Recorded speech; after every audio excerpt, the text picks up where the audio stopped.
Ayan, adobong manok guys na ano, liig. May liig eh. Ano, ayun oh. Ayan, masarap pa rin yan. Pagkain ang test Pinoy yan.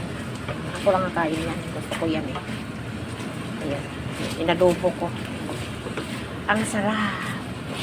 Kahit ganyan lang yan, masarap na yan. Gusto ko Lord. Basta pagkain Pinoy ang lasa, okay lang. Sarap na kahit buto yan. Pagkain ng mahirap yan. Diba guys? Good afternoon sa ating lahat guys. Ayan. Kakain ng buto-buto ng manok. Pero may laman pa yan. Siyempre. Hindi naman natin ang kunin. Pero buto pa yan. Pero walang laman. Walang makain. Oh. Ayan, patuyuin natin para abutan siya ng 3 araw. Kasi hindi naman maumos yan. Ayan. Kuha lang tayo isang piraso. Isang piraso. Kailangan walang tubig. Tuyong-tuyo. Ayan. Masarap. Oh my gosh. Ayun na. May sili pa yan. Lagyan ko pa ng hamutan yan.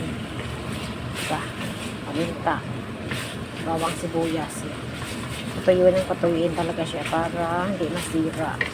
Ayan. Ayan na. Ang bango na guys. Ang bango na talaga guys. Sarap na. Lagyan pa ng konting suka. Pero ang suka naman talaga Taiwanese. Okay lang yun.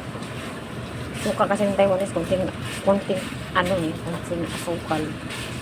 Ayan guys, salamat sa aking mga new subscribers, sa mga nanonood ng aking video. Dito wala tayo kasi wala pa tayo sa Pinas. Okay. Salamat sa aking lahat. Ingat kayo at God bless. At happy weekend sa ating lahat. Sana tayo sa lak ng mundo.